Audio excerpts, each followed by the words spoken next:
Okay. Hi, I'm Kendra Yeah. Griffin, and welcome to our final Hellavella conference session, unblocking and unlocking your story. There are some documents in the chat, and likely someone will keep reposting those. There's a PDF of what I'm going to use today. There's a link to Google Docs of what I'll use, and there's a set of questions. So as you log on, as you warm up, let's just kind of take a moment to, let's try breathing. It's always a good thing to remember to do. And then please briefly share out in chat just a few sentences, the genre, the gist, or one sentence elevator pitch, if you'll have it, of your current work in progress or your current serial, or whatever you were thinking about for this last session. And where you're feeling stuck or what you'd like to work through next. Some of you may have just shown up to the session and you don't feel stuck, but it's our last session and you think I'm swell, so thank you for being here. That's okay too. But the gist of your current work in progress, the genre, where you're feeling stuck, and or just where you'd like to take it next. Don't overthink it. And I'm going to show you, I'm going to share the screen now and show you, I thought I had it up. There we go. That is not the one I want, even though I swear I just had it. Hang on one second. I'm going to stop sharing that screen. I want my PDF. So, oh, I can get it from the chat. That is so handy. That's so handy. Okay. Now we'll go back to sharing the screen and looking at that PDF that I just uploaded. Okay, thanks for bearing with me. This is my 7th presentation in 3 days. Okay. So there's a list here you can look at of just figuring out where you're blocked. So my premise here is sometimes we're stuck and we have no idea why, and putting a name to it can sometimes help us get unstuck. So you can look here to just kind of say, oh, is it like this? Am I stuck on a minor detail? Am I stuck because I'm not confident? Do I feel like I've lost my voice? Did a character go rogue and I don't know what they want next, which I actually think is awesome because that means your characters have taken on a life of their own. Are you stuck because you wrote yourself in a corner? Are you stuck because your character doesn't want to do what you're trying to get them to do? Or is it a general, you're not sure how to start your new series or work? There's a whole bunch of reasons you can look at as to why you might be stuck. So you can look at those to just kind of jog your brain, but just flood the chat for a minute or two. And you're also welcome to speak out. You can also share out here. I have not forced you to be mute.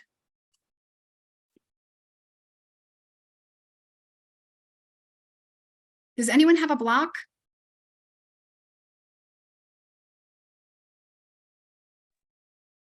There's a lot of them in the chat already. Oh, perfect.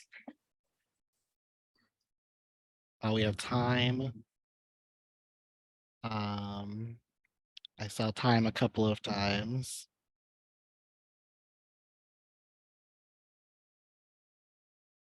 Balance time management. Yeah. The romance element between the protagonist and the love interest, and also some bigger picture outlining. I love this because I script my sessions very closely. I really do. And I have far more content than we're going to get through, but I love helping people unblock things. And I love the organic nature of that. Sometimes I fail and it's a little risky, but I'm going to say in general, if you are stuck with romance, if you are stuck developing chemistry, this is what many people on Vella, write some pretty spicy, steamy stuff. I don't usually. But so one time when I couldn't figure out the chemistry between my protagonist, I wrote a scene that I would never share with anyone else between them. It will probably never happen, but it really helped me figure out their chemistry. And then I just kind of, I don't know, I worked that energy back into their scenes and the ways in which they'd be hesitant and the ways in which they'd be bold or confident with each other in their, verbal dynamics. So that's one thing I did for that. Someone's a sci-fi thriller writer who says that they're not really stuck, but they are afraid that they'll write themselves into a corner. You're afraid. I would say that, okay, just like all conflict there's always a person versus self conflict in any work. if we have a well-developed character, as well as, I don't care if an asteroid's about to hit the earth, or still person versus self. Any block we have, there's always the aspect of confidence. So if somebody calls out confidence directly, that's when I would say we might need to do some positive visualization. And I do have some activities for that at the end of the doc. Imagining yourself being successful, winning the award you want. Also outlining, I know nobody wants to do it, but if you outline, you're going to give yourself a sense of confidence that you're not going to write yourself into that corner. And anyone else is welcome to chime in and give insight on that. Another person said time. Someone who's a mystery writer says, I put some episodes up on Vela prematurely and need to restructure. Should I leave up or revise it on Vela? Writing mystery on the go on Vela is hard for me to do. Yeah.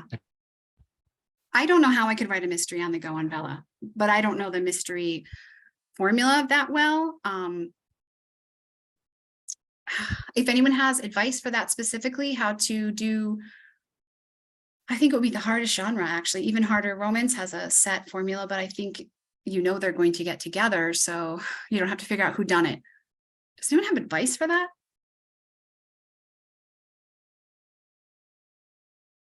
I would think that would be very hard. I mean, my advice is really to try to have your novel pretty well plotted out, at least the major plot points before you start trying to put it out. But I realize that's where we live in an imperfect world and we don't always have time, but that would be my go-to.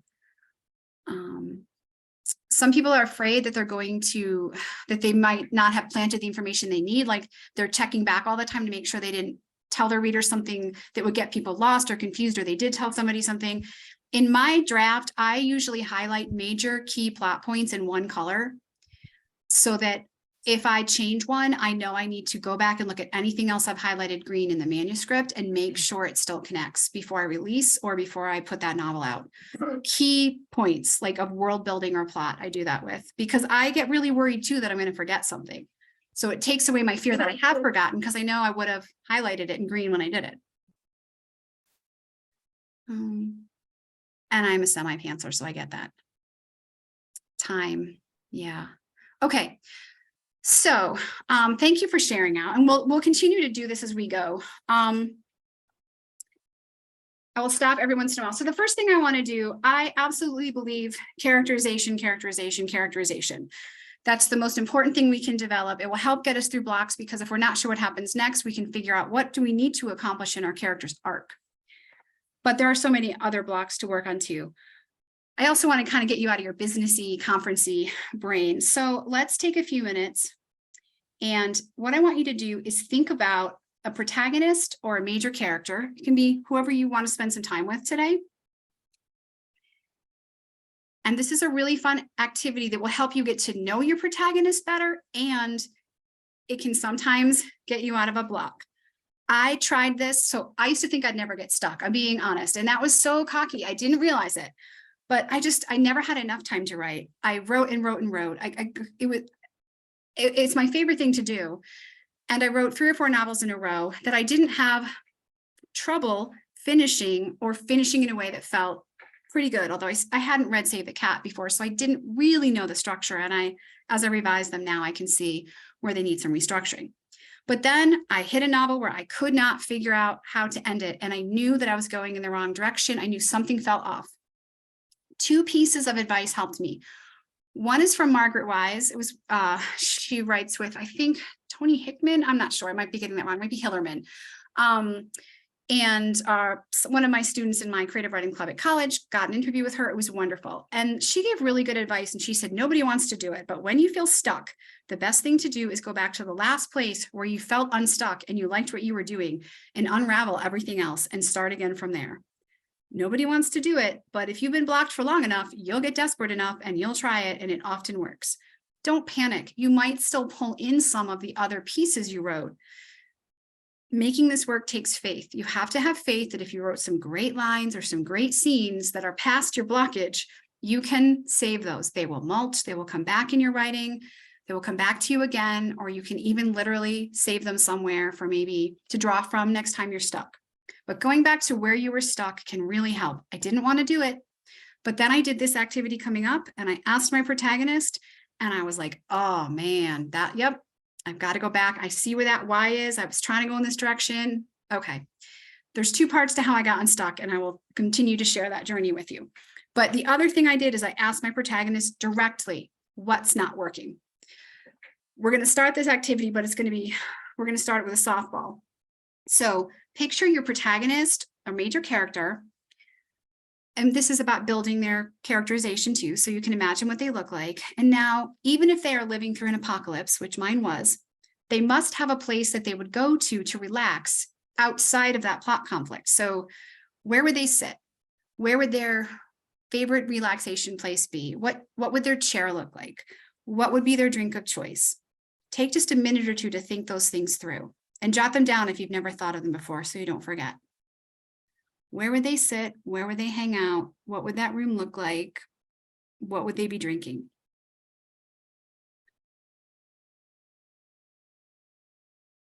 If you're not sure, ask them.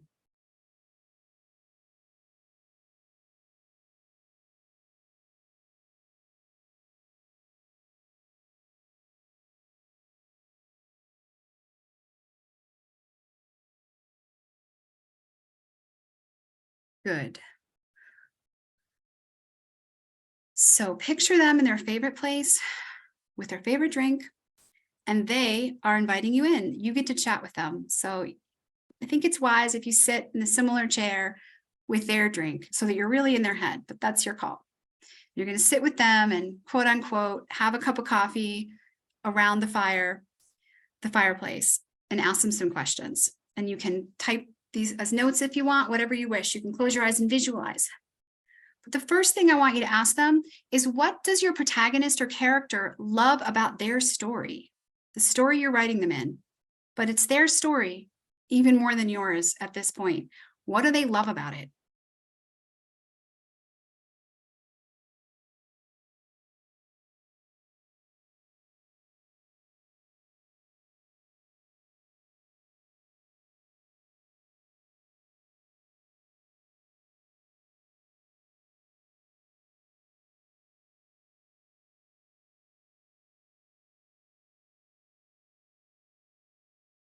Good. And themes might come into play here. You might ask them what the themes are.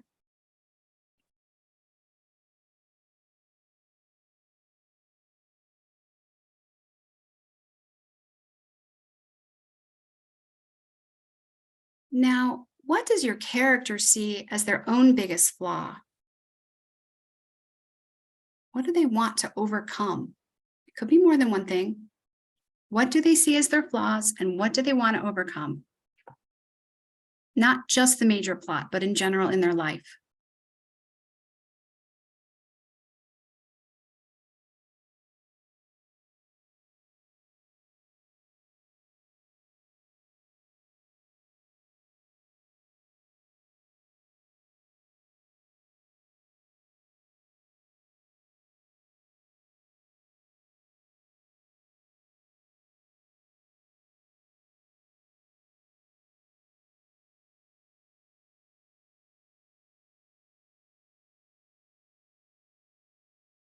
What does your character see as their own greatest strengths? Even if they're insecure, they're wise enough about who they are to tell you these things, to tell you their strengths.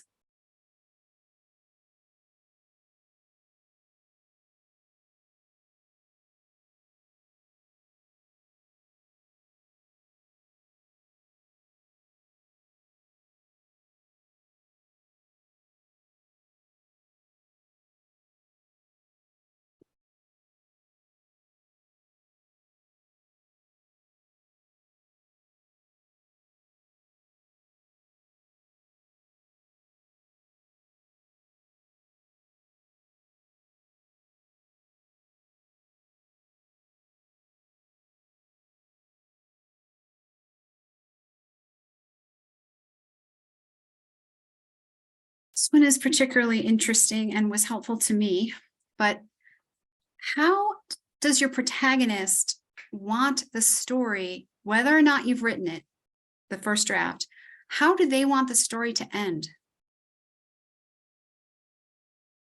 Doesn't mean they're going to get that ending, but how do they want it to end?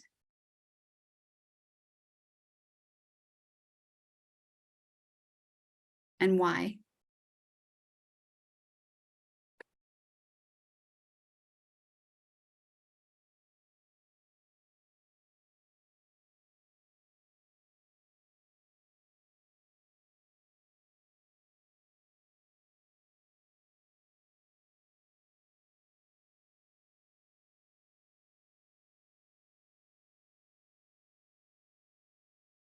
Okay. If you know how it will end, tell them. Spoiler, tell them how it will end and watch how they react. If you don't know how it ends, and that's part of your block, or you just haven't gotten there, ask them what should happen in order for them to fulfill their character arc. Even if that may not be what they want to happen. But what has to happen for them to finish that character arc? Or lastly, you can also just ask them to tell you how to fix your block. So tell them how it ends. How do they react? Ask them how it should end, or ask them to help you with your block, or all three. I'll give you a few minutes.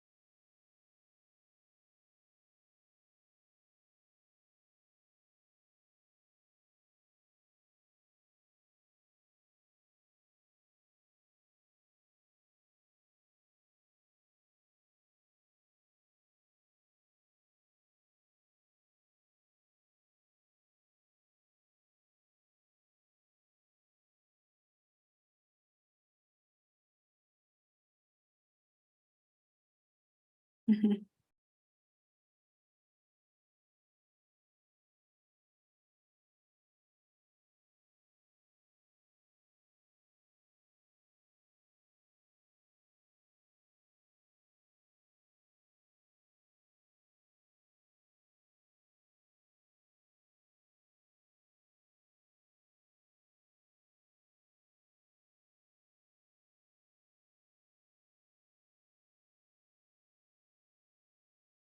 Okay, good. Just take one more minute. Don't lose this epiphany. And then, of course, make sure to thank your protagonist and remind them that you're glad they were born.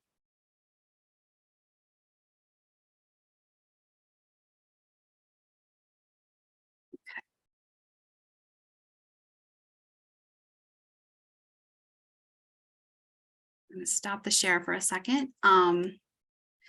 We may or may not do the next task. We're not going to do them all, but let's talk about that. Who wants to share out? How was that for you? What did you learn?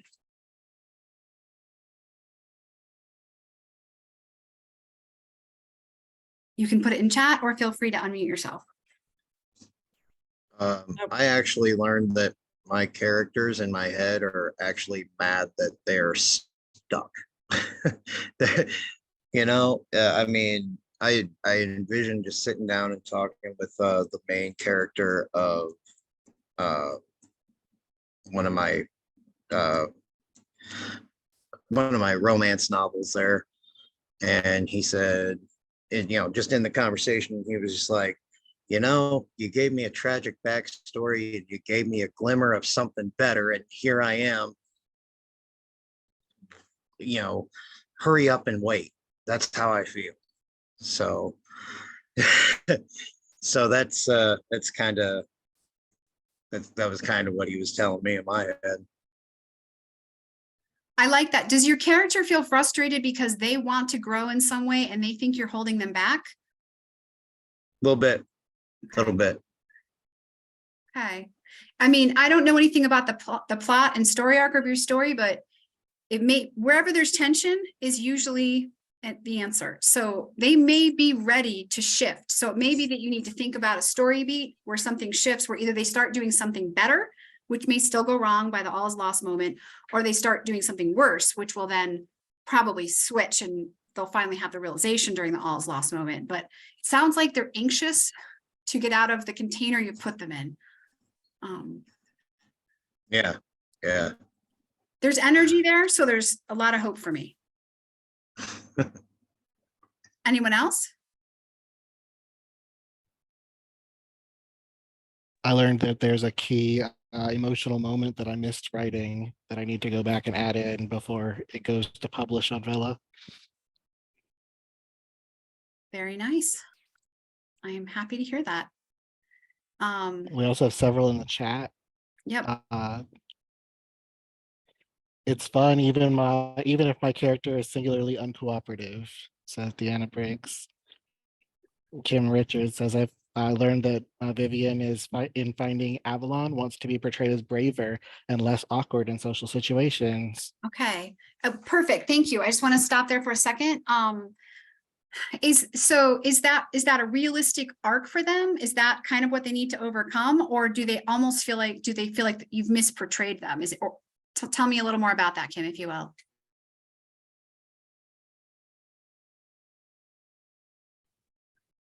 I think originally when I planned the story, and she started out a little bit more forward, but she's not used to social, it's a historical romance. She's not used to, she hasn't been social in her life, in society, that sort of thing. Her father is a professor, she's sort of a lower class. So now she's surrounded by all these people among society. So and I guess I just didn't know how to make her act. I'm not sure, but she wants to be more like the other characters. Does that make sense? Oh. It makes sense to me. So there's a lot of directions to go in. It could be that the character wants to be braver and is aware they want to be braver, and we can watch them try that and have them have some successes and some failures, and both of those are going to be interesting to the viewer, Okay. or the reader. That Or makes sense. you may change your own understanding of the character and layer something in, but that's a good thing because readers want to read about characters who have agency, and if they're not showing their agency, they want to see the tension there in the character because the character wants to do something. So say the character wants to be braver in a certain situation, in a certain, I don't know, like a ballroom, I have no idea. We can portray them attempting and failing, or attempting and succeeding, or even we can show they can show the tension where maybe they're almost doing it and then they're not, like they're having physical reactions or clutching at something, they're yanking at their dress, they're pretty annoyed. Like, is there a metaphor that can speak to that? Because if they're feeling that tension, I think the reader wants to, as long as you don't think it's actually unrealistic and it's valid for the arc, then I think the reader wants to see that tension. I think you might notice Vivian doing one or two things you weren't expecting her to do because she's pissed at being in this cage. Yeah, because I actually expected her, when I first started writing it, I expected her to be braver right off the bat, but she wasn't. So, interesting. What do you think she's brave and, huh? What do you think's keeping her from being braver in the ways she wants? I think she feels like she doesn't belong in that, in that, what do I want to say? That particular level of society. Okay. She's not way down on the lower rung, but she's not up as high as the people that she's around in this story. So. Okay. Is there anything that represents that? Is there an item or a symbol or an action that represents the way she is fearful that she doesn't belong? Nothing that not right off the top of my head. I'll think about it more. Yeah. But yeah.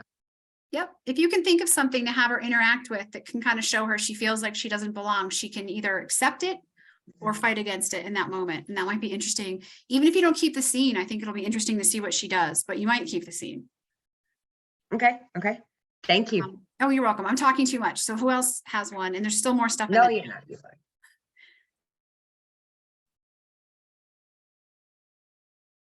I'll go. I realized my characters regularly just don't feel deserving of happiness. So when I ask that question, they fundamentally don't think they deserve happiness, so they have no place to go. Like in my science fiction, he's a war veteran, and he doesn't feel like there is such a thing as happiness for him. He doesn't believe it exists in his space or in his life. And so you ask him, there's no such thing. There's only calm. That's as close to happiness as he'll ever get. So, oh, you're muted. Yeah, I'm just saying, okay. Oh, okay. Yeah, and I realized it as soon as he said that, I'm like, wait, why? That's you want a good any next better? question. Why? Mhm. Yeah, what you should want better. You didn't do anything wrong. You're considered a war hero. Why not better? Why not more? Yep. And he's just like, I've done too many bad things. And I thought about it, and I have a contemporary character who already believes he deserves nothing good. And I realized that I tend to write that in my first main character of every single serial. Interesting. Or of every single story. Every single series I write seems to start with a hero that doesn't believe he deserves happiness. My side characters do. Okay. I have to figure out where that's coming from and then how to get them to believe it. Yeah. I mean, so part of the answers to part of that may be within you, the writer, and then partly within them and what their arc is.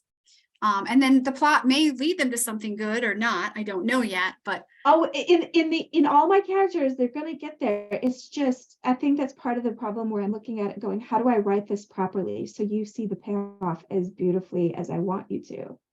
Because in this sci-fi, he's got a fated mate. And okay. he's having a hard time accepting it. Okay. He's struggling to accept it because he doesn't believe that he deserves something that precious. That's an important character trait. And for every well-developed character, there'll be a different reason why, like you said, they don't believe they're good enough. And you said something about his experience in battle. So somewhere in there, I think, is the answer.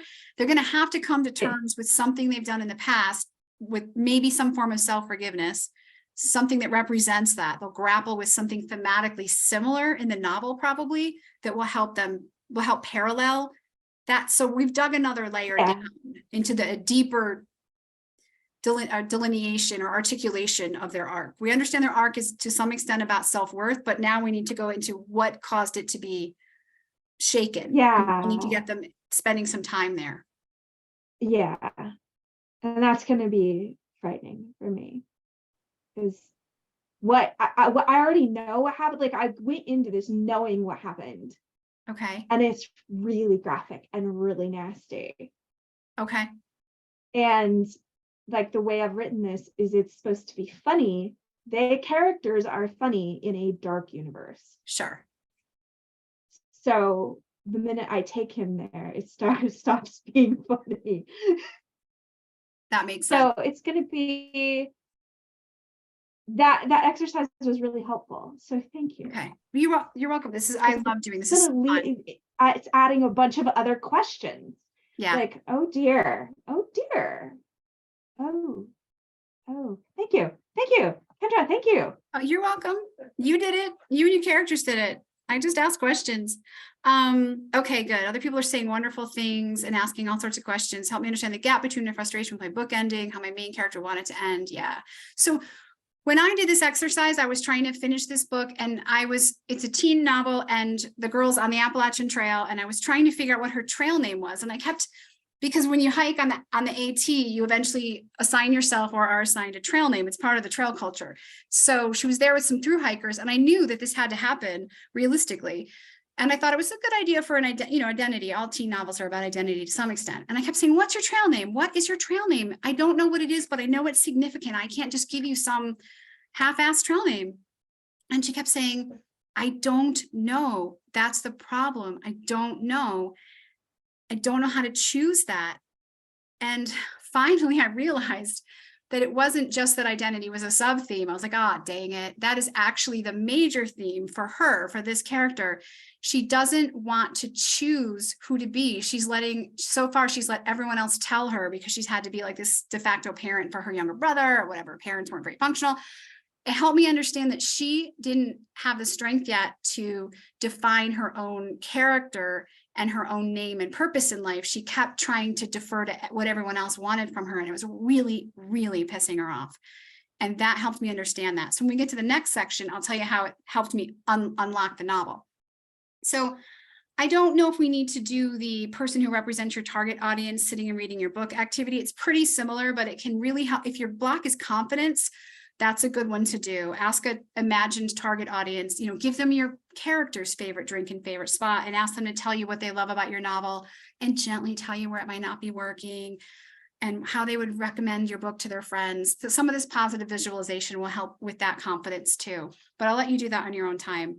I do want to talk about character arc a little bit and plot arc. And some of you may be really familiar with this and others not. And it's okay to jump in and ask a question. I'll just triage it if I need to. I'm going to start by saying I highly recommend the book Save the Cat Writes a Novel. Again, I thought, I don't need that. I learned a lot about arc when I was studying writing in my undergraduate and graduate school. I don't have an MFA, although I took some grad level writing classes, but I didn't take enough to complete the MFA. But I believe in commercial fiction wholeheartedly, but I still thought I know enough about arc. I really don't need to read a book about this. I'm not sure why I put it off. It's like why I would put off doing my taxes or using an outline. I thought it would be confusing and tricky, and I don't like visuals and I don't like charts and I didn't want to do it. And then I got stuck and I bought Save the Cat Writes a Novel, and man, was it helpful.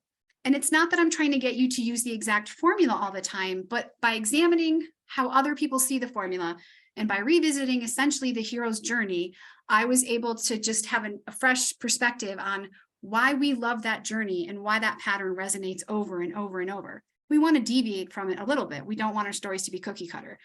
But so having said that, when we talk about story arc and plot and character arc, story arc is usually a term that can really cover both, although a lot of people use it for plot, but the plot arc is kind of what happens when, the inciting incidents, the rising action, maybe the middle shift point, and then maybe an all is lost moment, and then the climax, and then the denouement. That's kind of the idea of a plot arc. Character arc is the story of the character. And to use a cliche, the gold is where they cross, when you get those two to mesh and really resonate. So we're going to talk briefly about plot arc, and I'm mostly reading at you, which is not the best teaching, but interrupt if you have a question. Plot arc is the way in which your plot develops point by point, the way events happen. This relates to how you maintain and add tension and pacing and decide where and when to end scenes and chapters. And we call that, in other terms, the A story. Your character arc is the way your character grows and changes, and this will closely connect with the theme. This is likely how you will decide how characters react to situations and how they develop and overcome or not. We can use the term story arc to kind of cover both of those. Either way, those elements are usually a major focus of revision. If you plan it out in advance, you may not have to do major editing. If you start to internalize these story beats, and the term beat is what they use in Save the Cat, because they base their story beat method off of screenwriting. But everybody is going to tweak it a little bit. And even if your plot points all land at the right spots and you did a pretty good job with character arc, you're going to know your character better after you write the full serial or novel. And then you're going to want to go back and tweak and perfect. And I usually don't really understand my character till about the third pass through. That's just the way my brain works. I do different things at different times when I edit. But for this story, man, I had to have several conversations with my character sitting on the edge of a lean-to, drinking lukewarm coffee out of a tin cup with, Appalachian spice falling in it, which is just little bits of leaves and stuff, and sometimes a dead moth. She wasn't thrilled about that, but she'd gotten used to it. And those conversations are where I finally figured out that I didn't understand my theme well enough. So working out the A story, the general plot, arc, content, settings, events, what happens in the book.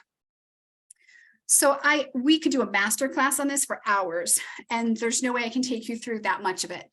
But if you want to work on this on your own, you can find most of those story beats and lots of activities on Save the Cat free online if you want. Just Google it.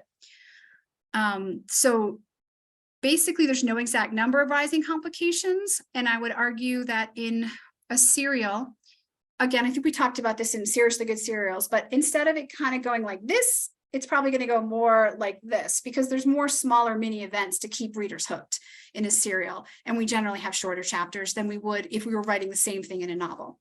That's a general rule. As we all know, all rules can be broken, but it might look more like a slowly growing mountain range than just one major peak, especially in a serial. But these are the classic, probably some of you have seen this, I hope so. But these are the major beats according to the Save the Cat beat sheet. So we have an opening image in which we generally show our hero in their sort of normal everyday surroundings. Again, all of these rules can be broken. We have a theme stated, which is where somebody says the theme of the work.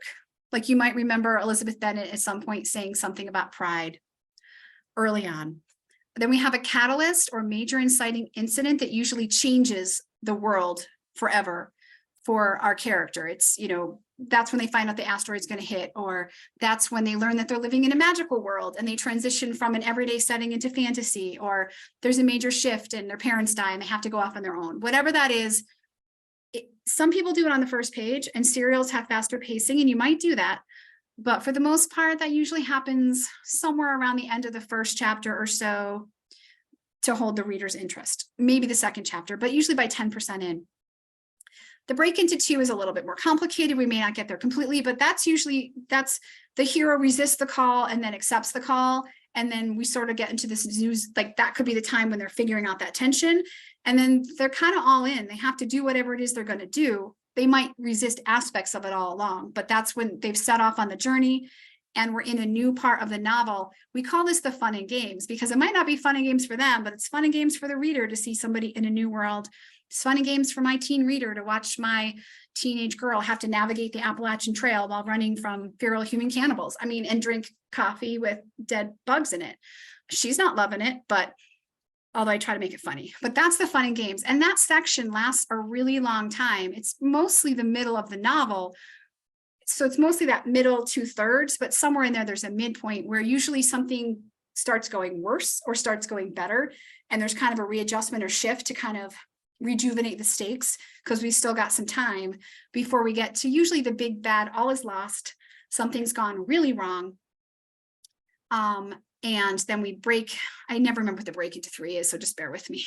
But that's usually where they've figured out in some period of time, we see their all is lost moment and there's a re-resolve. And so there might be a shift. Oh, break into the 3rd section. Yeah. They've shifted. They have to shift if they're going to get through what they're going to get through. They may or may not get through it if it's a tragedy, but most of us don't write those in Vella, but some of us do. And then of course the big battle and then the final image or the brief denouement. And it's really neat if you can mirror this opening and final image in some way. It doesn't always happen neatly. That's how we would perceive a novel or probably a season on Vella or maybe a novella of a certain length. Some of these elements happen in a short story, but not necessarily. So that's the A story. And then if you want to write on that later, you can journal on these activities on your own time. And then the B story is pretty much the character arc. It's how the character changes and grows and overcomes the flaws holding them back from achieving their goals. We love conflict. We want to see our characters in conflict. I would argue that even though people are excited by superheroes and magicians and people with special powers, that's really cool. But we also want to see that they have flaws to overcome and have to grow. And in modern reading, I think, even though we like to see cool characters with neat attributes, we also want to see them as really human and funny, even flawed. We want to watch them walk into a door once in a while. And if they're not flawed, they're never going to have a dark night of the soul moment. And that's really, really thematically resonant. So it's about how does the character change and grow throughout. And you can journal on that on your own time also. You can also try the ask the protagonist trick. Here's the thing, A and B should intersect. So at some point, A and B will intertwine and you'll have this, say, a midpoint where the tension shifts and something that your protagonist has been trying to do isn't working, or maybe they go all in on something they think is working and then it's really going to screw up. So knowing your character's faults and flaws is what makes this really useful. Apparently my internet connection is unstable. We're going to hope for the best. Okay. It's okay now. Yeah. Okay. My friend is here screaming, it's okay now. It's okay now. Okay. So if you know your character's motivation and a few of their quirks and the main thing they're trying to overcome, then we can weave that together and it comes together really well at the all is lost moment. So what I will offer is that when I was working on my novel, I learned that the theme stated, usually someone states the theme early on and the protagonist doesn't hear it and doesn't get it. It has to be from somebody who isn't deemed as important enough for the protagonist to get it, or it could be as simple as it was on a bulletin board somewhere. The reader is intuitively picking up on the theme, but the protagonist probably isn't. And so I realized that while my character was hanging out with her brother on the trail in the beginning of the trail, and she always compared it to a horror novel that she was living in, and he always compared it to a video game, I realized that the theme, she says, like, I don't understand, it's too confusing. Can't you just pick a pre-made character? And he was like, sure. Why would anybody want to do that though? She doesn't take that seriously because they're having a conversation about video games, and Huck is always going on about video games, just, ad nauseum. So she doesn't hear it, but that's the theme. She didn't want to design her own character. She just wanted somebody to hand something to her. And once I knew that, it completely unlocked the novel for me. It was a hard rewrite, but I understood what had to happen at that fork in the road near the end. I understood what the all is lost had to be. It was something I had never thought she would do. And I was like, she was brave and she did it. And it completely changed the energy for the last 25,000 words. It wasn't easy, but it worked. And I'm really happy with it now. So that's my experience with that. Thoughts? Is anyone else having thoughts or wants to share on any of this? And then I have a ton, literally pages of additional tips about how to overcome specific kinds of blocks. And you can look at those later, or you can glance at them and bring them up. But I'd love to just spend the last 15 minutes, again, having a few brave people share out their block and having us all kind of crowdsource a solution. I'll try to be quieter, and please feel free to jump in.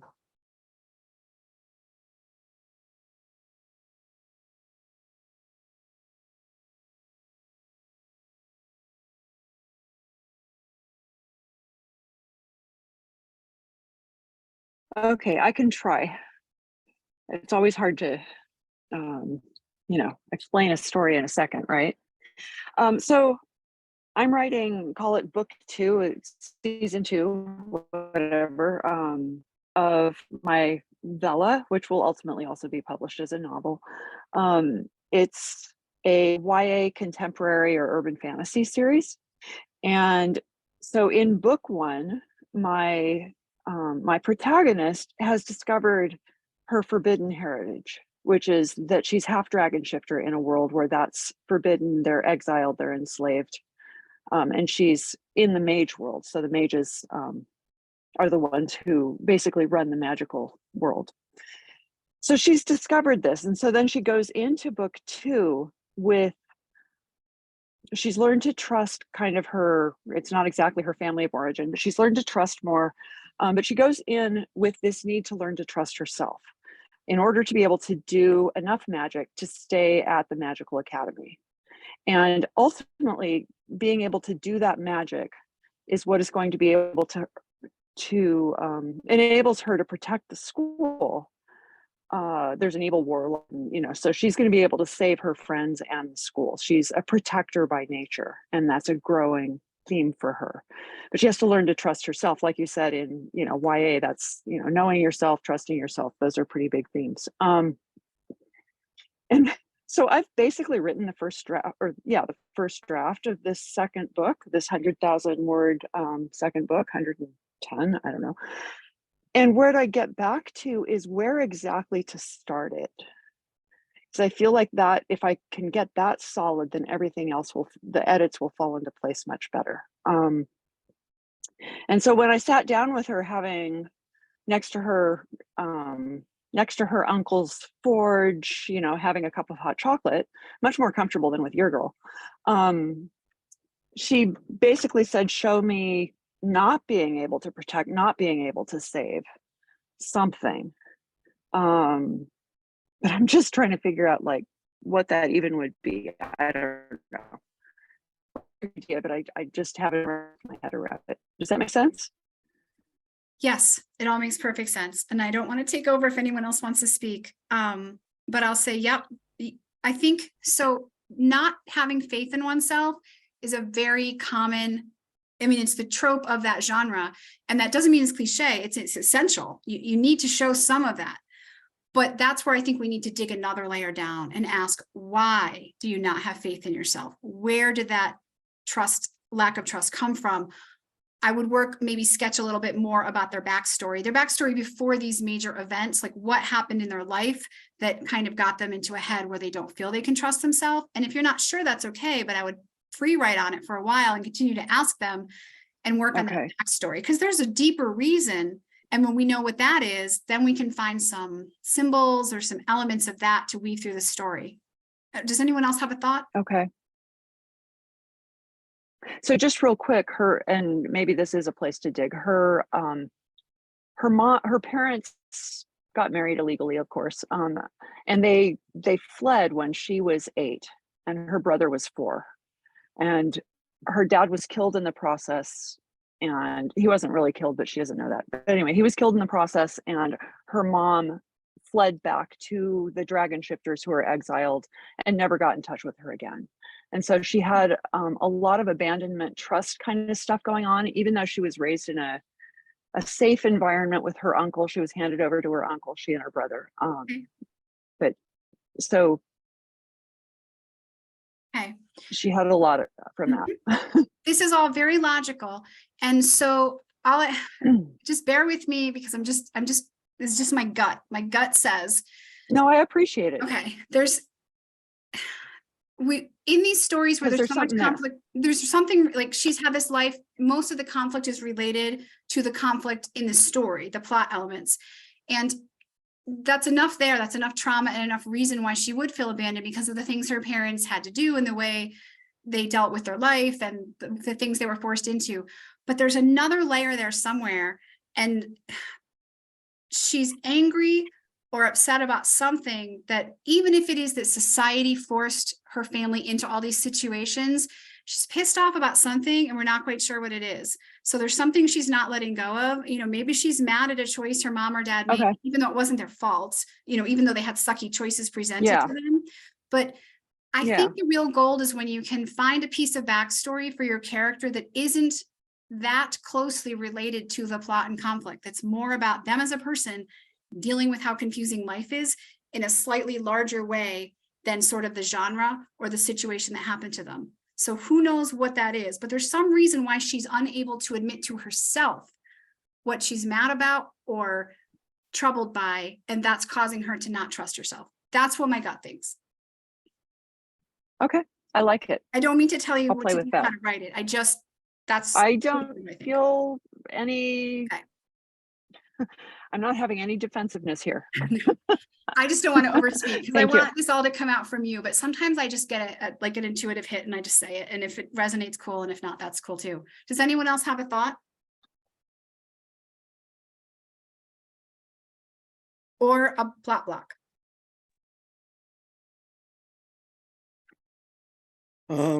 If I may, I always like a blast from the past kind of thing. So maybe this thing or presence that she's not able to save is like a possible family member, but she doesn't know it until it's too late. Something like that. That's just kind of where my mind went on that. One technique can really help when you're doing that is this kind of looping technique for free writing. So you ask the character a question, they give you an answer, you put that at the top of your page, and then you free write on it, and then you come up with something else that maybe they told you. So just like as human beings, there's always another layer to the work we're doing and the growth we're making. I mean, I see myself as a character. That's how I deal with my life. I see us all characters, but there's always another layer. So you can always say, well, why do you feel that way? Well, okay. Now, why did it make you feel that way? And it can be frustrating maybe for you, but there's always going to be another answer if you keep digging, and eventually you're going to hit something and you're just going to go, oh, I get it now. I really use that process. Yeah. Is anyone else stuck on anything? I think other people might be dropping plot, or I don't know if it's plot, but blocks in the chat. I feel like I just saw one. I don't want to dominate the whole thing, even though I love the help, honestly. It's awesome.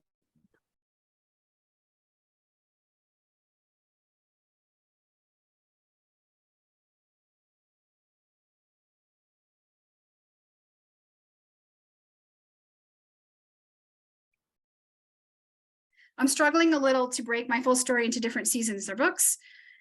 I don't know if this was the best idea, but I took my longer fantasy of people's history of magic, and then I divided it at the midpoint because it was about 100,000 words. And so that made for a pretty good season to divide it into two, because there was a shift, luckily, at the midpoint. And I just kind of ramped up that tension so it felt semi-complete. I'm not sure if that's helpful, but anyone else with ideas about that? I think so of course, my stories are a little bit, a lot of mine are made for serial, but they all have an overarching plot. And I find that if we think of our stories as in the way you actually described it, we have the A plot and then we have B, and a lot of times we have multiple Bs going on, and they're not always character driven. Sometimes they're plot driven. And when we start to think of that story as a one large arc and a bunch of smaller arcs, sometimes it's easier to find that stopping point to say, hey, at this point, we're at a really good point where we've answered some questions, but that big question is still pending and we still aren't quite there. Or we just had a major breakthrough that changes everything about the main character's life. And at that point, it's a good break point to say, okay, this is going to make people want to read more, but feel fulfilled because they've gotten some answers, they've gotten some important answers, but we've either ramped up the stakes, or we've come up with, we've shifted their entire world, and that's a great cliffhanger for the next season.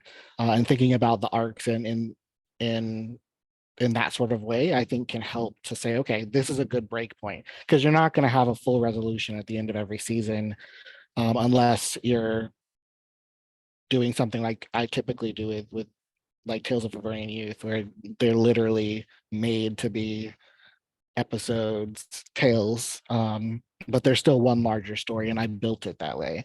But I think most stories do have those smaller arcs where these things are happening, and it's just about like allowing yourself to view your story in that way, and understand that, like, as a storyteller, you are building lots of small stories, and find that good smaller story that kind of encapsulates something that's really interesting,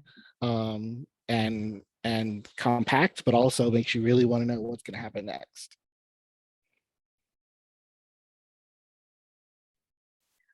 Okay, good. I think I really appreciate you sharing that, because I think it helps some people here with that answer, especially because you're experienced at doing seasons, and not everybody here has been doing that, and I'm barely starting that. Anyone else? I hear some people saying things about not finishing a story, or how to maybe sort of view the overall, which I think you kind of spoke to a little bit, Gaius, but the overall seasons. I mean, I kind of figure like there's just like a TV series, there's going to be kind of a big bad in every season, but there's still behind, if you're going to do multiple seasons, there's still like the underlying big bad that you're not going to tackle till you're ready to finish the book. And I'm thinking of something like Buffy, the Vampire Slayer, or whatever. That's how I would view that. Have a major player, a boss in each one, and then a big bad to take down at the end, most likely when you get there, as far as figuring out how to break it into seasons. Anyone else? Question, comment, block, joke?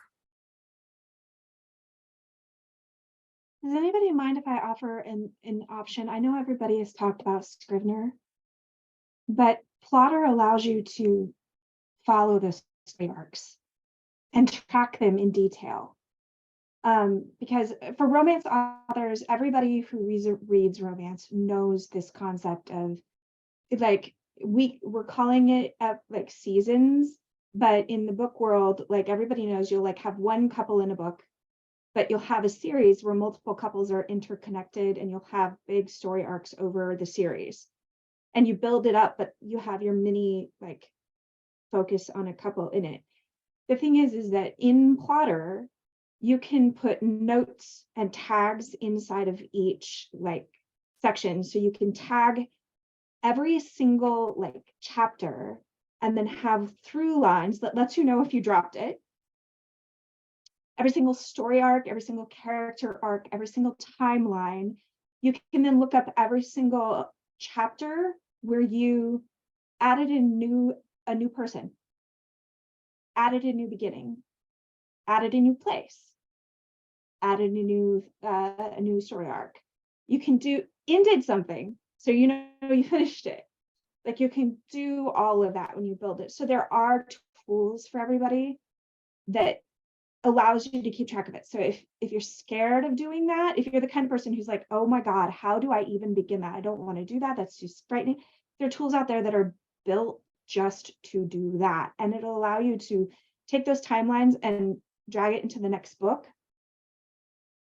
where you have the exact same through line that you had in the prior book, and then pull it into the next one to allow you to build the new season. And you have all the same stuff and all the same characters from the prior season into the next season, so you don't lose anything. And then you start the new season with a new through line, but you have all the stuff that you built prior in the new season or the new book, allowing you to build entire universes very simply. And you're not writing in it, but it's your book Bible, allowing you to track everything about what you're building. So that's just an offer for everybody who's worried about all this. It's there. Plotter. And it's fairly inexpensive and easy. Thank And you. Kat, Plotter also allows you to do that with multiple different types of story frameworks, right? If I remember correctly. So you they don't not have to only- use like Save the Cat. They have a bunch of different ones you could choose they have like from. 7 different ones, or better yet, you can build your own, which is what I did. You can just build your own. Oh, I love that. I love that idea. I love building worlds and civilization. I love making my planet and then colonizing it. Seems very different from how I come off, but I play video games differently. So, all right, I'm going to wrap this up so we can stop the recording and move on to the ending. But I love these sessions. I'm so thankful for all of you who are vulnerable and shared and talked and gave us ideas. I will just say as a wrap up, I think when you're, first of all, I believe in the process. I believe if you keep writing, you will overcome the block. The secret is to keep writing, even if you have to switch projects for a little while. And I also think that we don't have to start writing our story at the beginning. Now we have to write a really good beginning by the time we put it out there, but anything that gets us writing is key. That if that's where the energy is, if you want to write the last scene where things go well for your character, write that last scene. Or if you're stuck in a block, that's right where the energy is. There's no rule saying you have to write in order. Just get yourself back in there and you will realize something cool. And then you'll be like, oh, well, I really want to get into this ending. So, okay, I guess I got to go back. Or you might even write the ending and then figure out retroactively how you got there. But wherever the block, the energy, the resistance, the place you don't want to fix something is probably where you need to. Even if you just write out the scene and you never keep it. You want to see what comes out on that page and there's an answer in there somewhere. I really have faith in that process. Thank you all for your time and for sharing out today. And we're going to sort of segue this into the goodbye and thank you for the conference. I'm not exactly sure how that's happening. And also thank you so much, guys, for all your help in all of my sessions, backing me up and reposting things and troubleshooting and realizing things in advance the way you do. So thank you. Well, I'm here. I think Kim is also here. Have you cut off the recording yet? I did not. Thank you all and goodbye. I have to get to that place.